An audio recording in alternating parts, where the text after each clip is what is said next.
Gus's NRL auction. The value of your team with 4 players is $7.1 million. Yep. I've only got room for 2 more players.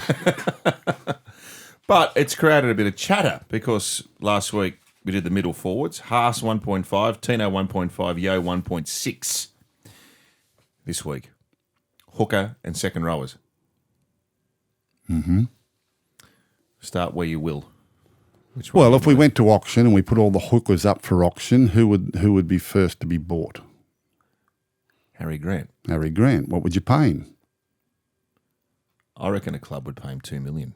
Well, depending on how much they've spent on their half and how much they've spent on their front row or how much they want to spend on their fullback. But it doesn't matter with this. If you wanted to make Harry Grant the mainstay of your team, someone just might. I doubt they'd get to $2 million.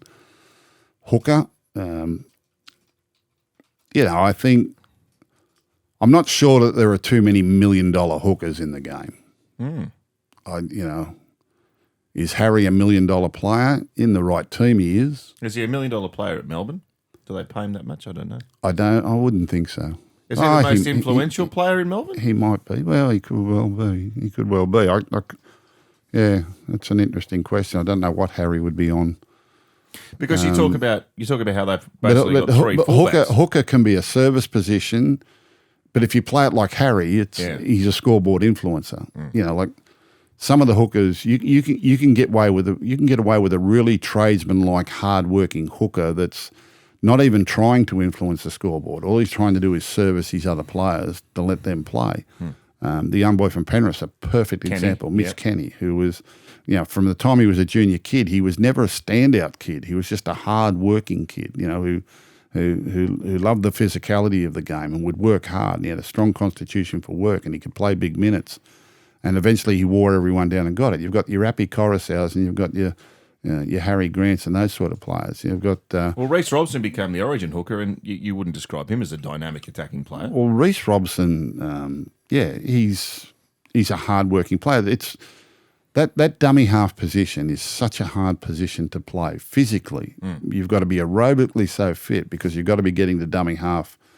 At least more than 50% of the play the balls in your team's performance each weekend, which is not easy to do. You're a smaller player usually, which means that, opposition teams are running their big people at him in the middle of the field and targeting him the whole time to wear him down, and because he's a smaller player and et cetera. So the fellas that we have playing in that role, and that's why we have a lot of interchange dummy halves coming into the game to give them a break. Now, your 80-minute hookers that get through a lot of work every week are extraordinary athletes.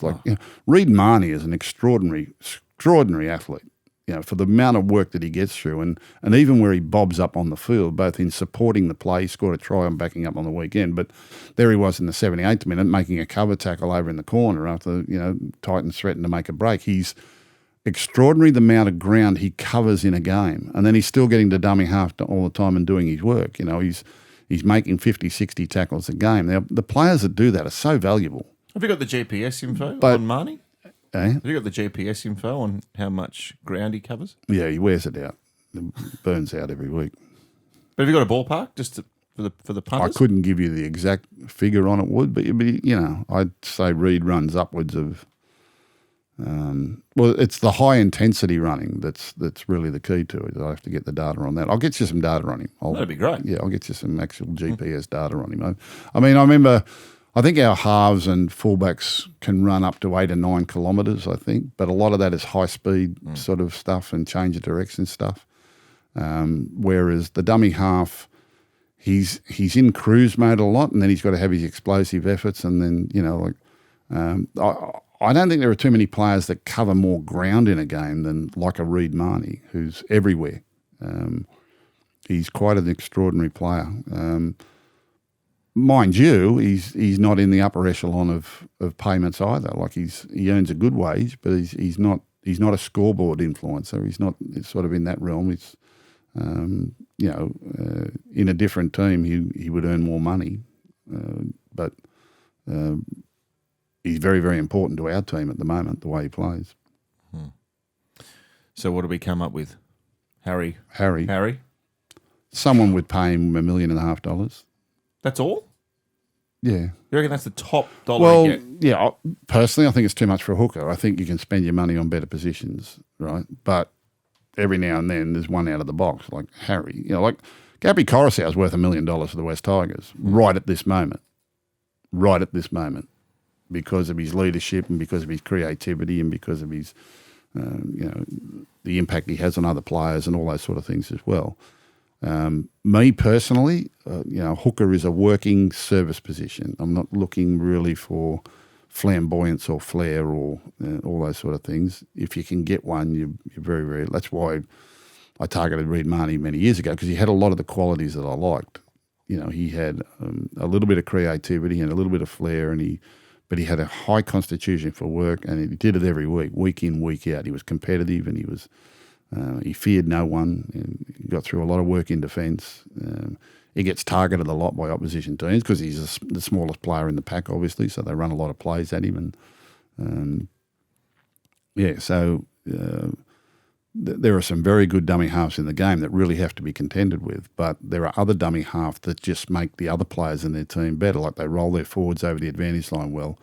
They get good service to their halves. I mean, Mitch Kenny, he won 4 grand finals now, and he's not a heralded player. He's in that lineup. He's kind of one of the other players. Mm-hmm. Yep. You understand what I mean? Unsung hero. He's an unsung hero, yeah. And if they missed him, they would miss him. Like if he wasn't there, they would really miss him. It would be hard to get someone else to do definitely what he does for that team. A lot of people were rolling their eyes when Coruscant left and Kenny took over, but it's shown that that's been well, that's where they had to spend their decision. money. That's where they had to spend their money. Like, to keep the other playmakers, your Yos and your Clearys and your Dylan Edwards and those sort of players, to keep them on the books. They had to be you got to strategize about what you spend on the other positions and what role they play within the team. Dummy halves are different. You've got the explosive dummy half that comes off the bench, the game changer, the one that can come on and make an impact. But if he's out there for 80 minutes, he can't do that. If he's out there for 80 minutes and he's got to make 60 tackles, he can't make the contribution in attack. So they save him on the bench to get him out there at 10 minutes before half time and strategize around that as well. Harry Grant, I think if you threw all the hookers up in the competition, Harry Grant would bring the most money. But if you're going to buy, a $2 million halfback and you can spend as much as you want, bro. $1 million fullback. Well, I'm just telling you who I think would bring the most money. But if you're going to strategize your team and manage your salary cap, then in the hooking role, I look more for the Mitch Kenny. For the Mitch Kenny sort of Reid Mahony style of player that suits my objectives better. All right, Eddie, we're locking in Harry Grant at 1.5. I think he would bring the most. Is there anyone else you think would rate there? Coruscant. Yeah. He's not even the state hooker anymore, which is different. No. A lot of them are service players. A lot of them just, and a lot of them 2 players do the role. Sometimes 3 players doing the role during the course of a game. They share it amongst people. It's very, very hard to find 80-minute dummy halves who can make all the tackling and do all the work. Very, very few. It's what made, well, I'll say it, it's what made Cameron Smith an extraordinary footballer, an extraordinary player to play over 400 NRL games in that position and get through the work that he did and have such an influence on the game. I mean, if Cameron Smith had been at auction many, many years ago, what would he have brought? He might have been a $2 million player in today's currency, but then you couldn't afford Cooper Cronk and Billy Slater. Let's not go there. In the same side. Well, your second rowers, very interesting. Now, you like a game-breaking, explosive back rower, you've told us. Yeah, and on the other side, you like more of a grinder, am I to assume? Yeah, I'm old-fashioned. I'm not a big fan of the left and I'm going to tell they all play the game now, the modern coaches. And as I say, I'm not a coach by modern-day standards, not even in the same postcode. But my ideas of back row forwards were completely different. My idea of the lock forward was completely different to what they sort of value today. But I think you need players with high work ethic, that are also explosive. Some of your best back rowers are, in fact, outside backs as younger players. They've got that athleticism and they've got that leg speed. But your back rowers have got to be 80-minute players. They've got to have a high constitution for work. They've got to be good defenders. They've got to, kick chase, pressuring opposition kickers. Liam Martin. Yeah, supporting their halves, because the players that they play alongside in the defensive line are usually the smaller players that are going to be targeted. So you've got to do your own defence and you've got to protect them as well. So they've got to be intelligent players. They've got to be high work ethic. They've got to be team players. They've got to then be able to influence the scoreboard. So, like a Viliami kick-out who is so potent in attacking situations, or you can have a Hudson Young who's such a high work rate player and he's constantly at you and he's an agitator and he's a motivator and he's an energizer. They come in all shapes and sizes, and all our positions come in all shapes and sizes. But can I throw one at you? Yeah. If all the back rowers in the comp were on the market, I reckon Hamoli Olakawatu might get the most. Well, he's, they didn't have players like that when I played. They weren't that big. But he would get a big well, he's whack. the prototype. Everyone would love one of those, yeah, but... So who are you picking? You'd have to pick Martin. Oh, you want to do back rowers? Yeah. Hooker and back rowers. Yeah, well, kick-out's my favourite, but there are some very, very good ones around, extremely good ones around. Hamoli's obviously a supreme talent, and he's still got the best part of his career in front of him. Viliami's 30 years of age now, so whether or not he would bring top dollar, I don't know.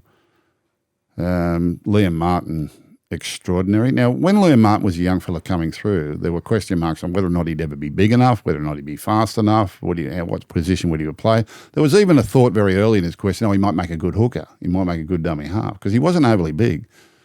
Great trainer. He was a phenomenal trainer, had a great constitution for hard work, and he had a brilliant defensive technique. Like, he was a real banger. He could really hit. He had great technique. Some people are just natural with it, and he loved the physical confrontation. But if you'd have said to us when he was 18, 19 years of age that he would be an international class edge forward, we'd have probably shaken our heads and said, well, no.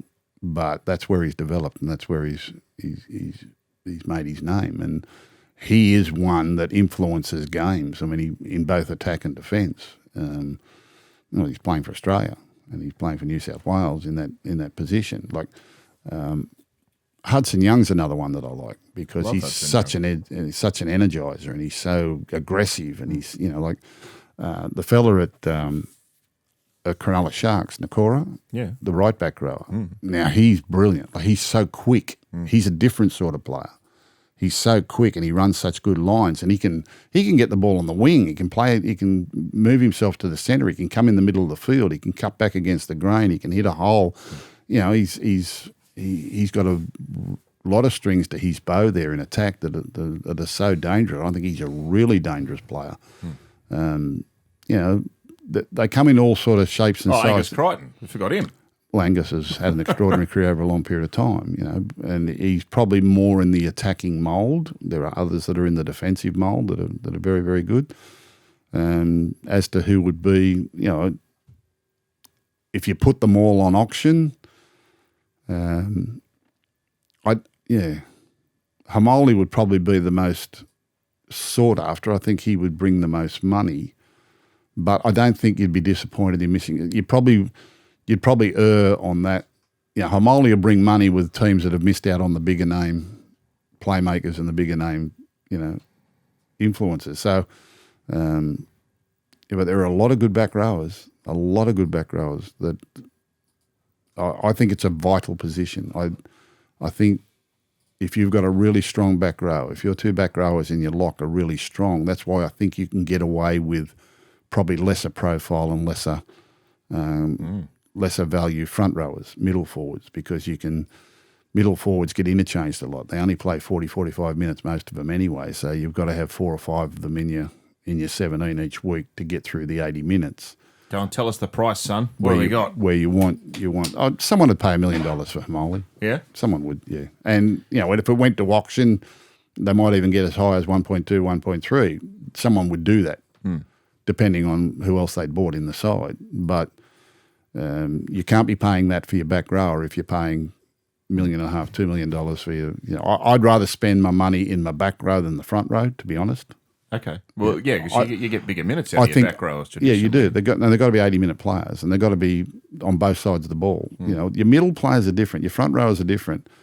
And I think some of the older coaches like me probably think the same way a little bit about the front rowers, that we just want tradesmen, good, hard-working, solid tradesmen, turn up in their overalls. They don't need to know a lot about the game. They don't need a lot of information. They're just there to work hard, and you probably spend your money in your game and scoreboard influences in other positions. But I'm very big on back rowers. I love having strike back rowers and back rowers that present the character of your team. They present the aggression and they present the danger and the work ethic of your team. And there was this theory about Bennett with his props for a long time that we wouldn't pay over. I think, you look at inflation and stuff. I think back in the day it was like 250, 300,000, but he did have Shane Webke and Petro Civoniceva for a long time. Yeah, he did. he did, who developed into top-class players playing Bennett football. That everyone saw the value in them over a long period of time. But no one was doing that when they were early in their career. They graduated into that realm because of their consistency in premiership winning teams and playing in origin football, etc. But if you're putting a club team together with a salary cap and limited resources and there is restriction on what you're going to pay, and you actually want to, I think that I would say that I have a very similar view to Wayne Bennett, that I just want hard-working players in those positions. I don't need your superstars in those positions because you're going to eat up money that you need more in other positions. And, my view is that they're probably only going to play 40, 45 minutes anyway each, which means I've got to have 3 or 4 of them in the team to get through the 80 minutes, or I've got to have a back rower that can go into the middle and do some work as well. If we want to talk a middle forward, Asai Yeo is the most valuable middle forward in the game. He's not a front rower, but he plays that role in the middle. But I think you can get away in your team and in your salary cap with very modestly played front rowers at the right stage of their career who have a constitution for work,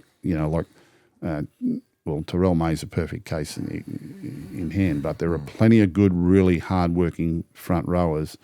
When Penrith first won their premiership, I'd imagine Moses Leota and James Fisher-Harris weren't on extraordinarily big money at all. They were hard-working players whose reputation grew with winning over a long period of time. And I think that's how I would spend my money in the salary cap on front rowers. That's great. That's a great insight. If they went to auction, if all the players went to auction, someone would pay extraordinary money for Payne Haas because they think that's going to be the answer to success. But if you spend that on your front rower, then how much have I got left to spend on my other positions that actually do play the 80 minutes and influence the scoreboard? I'm very much in the other way. I would spend my money elsewhere because I know that there are players out there with strong constitutions and high work ethics and tough men that will churn out the hard work in the middle of the field unheralded. They don't want to be the star. They don't want medals. They don't want write-ups. They don't want man of the match awards. But every time the game's over, their players look at them and thank them for their efforts on the day. Go and ask Nathan Cleary, who are the mainstays of his team and who he goes and pats on the head every week after the game. I mean, and that's where they make net. And then towards the back end of their career, people realise how valuable they were, and they want to go out and pay them big money. And it's good that they earn good money, at those days. But earlier in their career, when they weren't earning big money, but they were still doing the work and producing for their team, they're the players that you want. You want them on the rise and at a stage of their career where they're men, they're strong. They don't care who gets the credit. They don't care. They just get out and do the work for you, and they're the ones that your teammates admire. They're the backbone of your, and they're the ones that stand up for your team. They're your aggression. They're It's an interesting study on where you would spend the money. But I love talking about this because you're getting an insight into how all this comes together with clubland. It's the same with all other positions, like your wingers and your centres. Like you've got those that are flashy and those that are brilliant and those that scare the life out of you when they get the ball and all of that. And then you've got the others that just work hard. Just work hard. Like Brian To'o made his career out of working hard. And then everyone realised how valuable he was. You know, I can remember when Brian To'o was very young, recommended him to a player manager. He said, no, he's too small. I recommended him to a player manager. And he'll admit it. I said, mate, sign Brian To'o. He's too small. Yeah, I said, sign Brian To'o. And he said, no, he's too small. I said, sign him. I said, he could walk to Canberra on his hands. I said, he's a strong little bugger. I said, sign Brian To'o. He said, it's too small.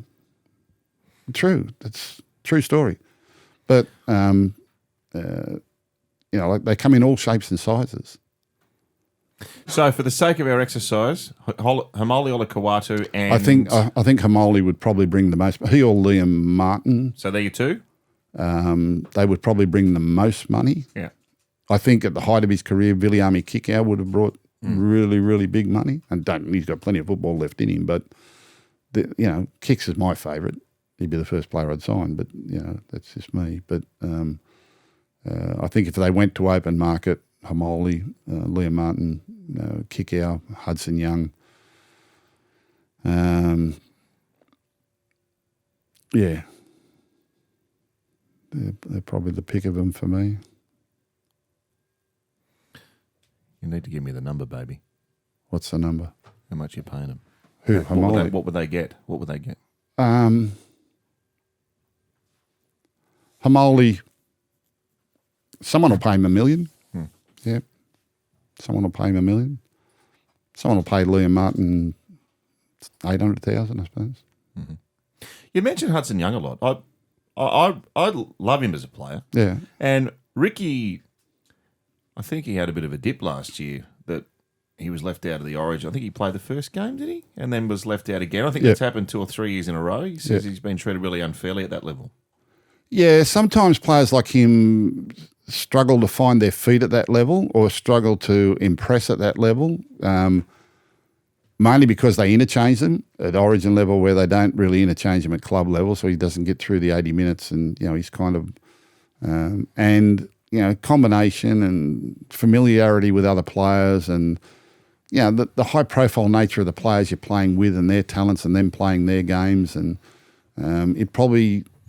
You're a little bit out of your comfort zone. You've got to play a little bit different than what you do at club level. I think he's far more familiar with the Canberra Raiders and he's very, very valuable to them. I don't think they'd swap him for anyone, Hudson Young. Yeah, there have been players like Nathan Hindmarsh was like that. Nathan Hindmarsh struggled for years to make it at the representative level but was such an extraordinary club player. You know, and I remember I coached him at Origin level and I had a conversation with him one day and he said, I don't know. He said, I just don't feel part of it at the moment. I don't feel like I can get in and do my thing. I can't, you know. And eventually he got there, but it took him a few goes to sort of get there and get value to that level as well. Would you persevere with Hudson Young in Origin? 100%, yeah. Yeah, he's a game breaker. He's an energizer. He's aggressive. He's got all those characteristics. But there's some very good ones around. There are some really Flush good ones. With back rowers, aren't we? Yeah, and so you should be. That's a very important position. It's my favourite position. Is it really? Well, because you played it. Well, yeah, probably. But I played every position, but not very well. But I love my back rowers. Yeah, I love my back rowers. Who was the favourite when you coached? Luke Ricketson. Yeah. Was a favourite back rower that I coached. Beaver? Mark Geyer. John Cartwright. Yeah. Colin Vandervoort was a favourite of mine. David Gillespie when he was young.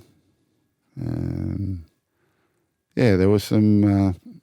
I had some favourites over the years. Brian Fletcher was a favourite of mine, even though he was crazy. Nothing's changed. He was an extraordinary talent. So it's I think they're a very, very important part of your team. I think they can make or break your team sometimes. I probably rate them more important than the centres. You coached Bradley Clyde as well. Well, Bradley Clyde was a lock forward back in the day, and he was before his time. Yeah, I coached him a few times at Origin, but from club football, like a club football team, I'd find it very hard to pick a team without picking Luke Ricketson. I just had a great faith in him. And I can remember Andrew John said to me at one time, because I picked him in an Origin team, and I don't know whether Luke Ricketson was appreciated by everyone in the game or other players. And we played a couple of Origins and we were having a beer, and Andrew John said to me, I didn't realise what a great player Luke Ricketson is. He said, I can understand why you pick him, and he ended up playing for Australia. Luke Ricketson, when I first went to the Roosters, was a young centre. Yeah. And he played the first couple of weeks in the – he was the sort of bloke who won everything at training all the time. Didn't matter if you ran 10 miles or you ran 100 metres. Luke Ricketson won everything. He was a great athlete.